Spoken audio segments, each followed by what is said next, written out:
আমাদের মহামূর্তকে গত বছর জিতেছিল 1 লক্ষ শুধুমাত্র 65,000 ভোটে।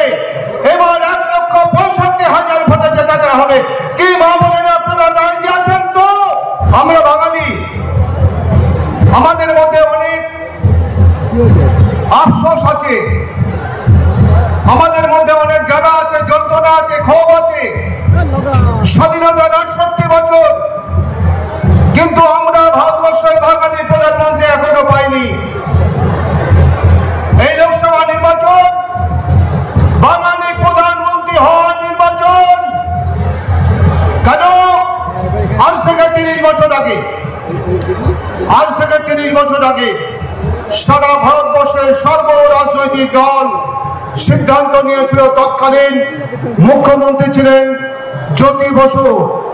জ্যোতি বসুকে প্রধানমন্ত্রী করার জন্য আহ্বান করা হয়েছিল, কিন্তু মার্ক্সবাদী কমিউনিস্ট পার্টি সিপিএম বিশ্বাসঘাতকতা করে, বেইমানি করে ভারতবর্ষের সঙ্গে জ্যোতি বসুকে সেবার প্রধানমন্ত্রী করতে দেয়নি।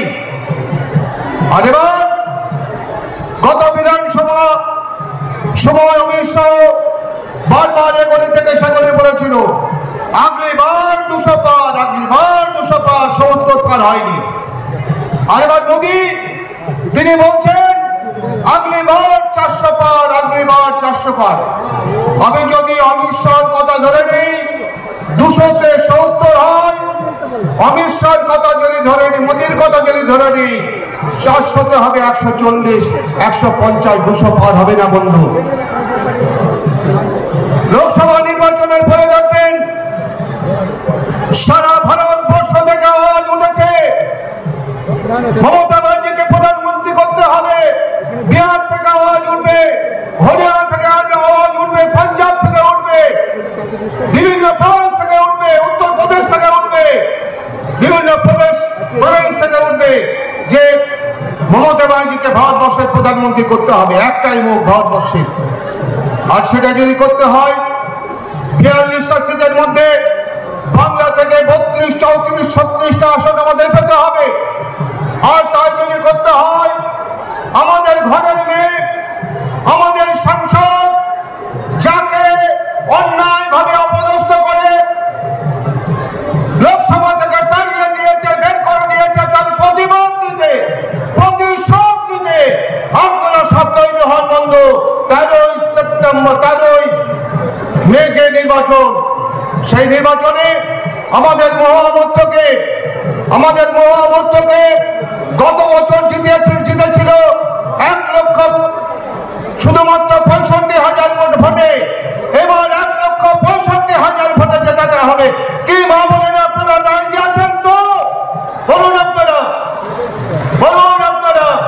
এবার নির্বাচনে মহামূর্তকে 1,65,000 ভোটে জেতাতে হবে। এবং আমাদের নেত্রী যিনি কিছুক্ষণের মধ্যেই আসছেন, আজকে 11-12 বছর মুখ্যমন্ত্রী হওয়ার পরে বাংলার 10 কোটি মানুষকে যিনি আঁকড়ে রেখেছেন, সেই মমতা ব্যানার্জিকে ভারতবর্ষের প্রধানমন্ত্রী হিসাবে আমরা দেখতে চাই। যত বাঙালি আছেন যারা আজকে তারা এক জায়গায় জোট বাঁধুন, এক জায়গায় তৈরি হন। 13 মে জোড়া ফুল চিহ্নে ভোট দিয়ে মহামূর্তকে 1.5 লক্ষ ভোটে জেতান। আমি শুনেছি আগামীকালকে নাকি মোদী আসছেন।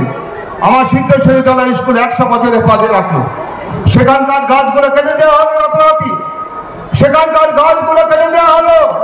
মোদী হেলিপ্যাডে নেওয়ার জন্য সেখানকার সেগুন গাছ।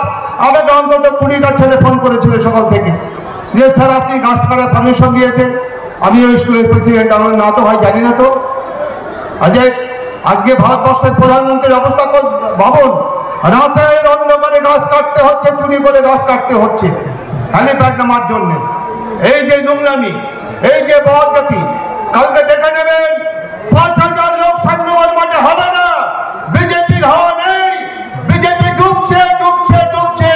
আগামী নির্বাচনে সারা ভারতবর্ষ থেকে ডুববে।